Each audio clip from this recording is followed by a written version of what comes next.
Hello student. आता कालच मुलांची नीटची एक्झाम झालेली आहे आणि एकंदरीत परिस्थिती पाहता यावर्षी पेपर हा खूप टफ होता. म्हणजे 2025च्या पेक्षा जास्त टफ होता असं मुलांचं म्हणणं आहे.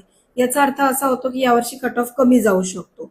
तुम्हाला मार्क कितीही असो, मग ते 200 असो किंवा मग 500 असो, विद्यार्थ्यांनी काउन्सिलिंग मध्ये पार्टिसिपेट करा की जेणेकरून तुमचं वर्ष वाया जाता कामा नये.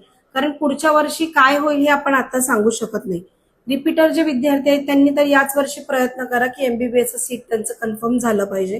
कारण आपण कित्येक वर्ष आपण हे नीटची एक्झाम देत राहणार आहोत आणि पुढच्या वर्षी अजून काय गव्हर्नमेंट नवीन नियम काढते हे आपल्याला माहित नाही.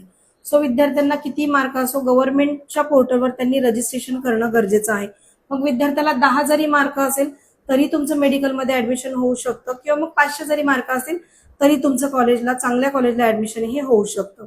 मार्क कितीही असो तरी तुमचं ऍडमिशन होऊ शकतं.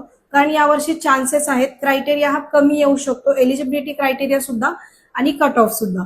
सो विद्यार्थ्यांनी तशा तयारीमध्ये राहा.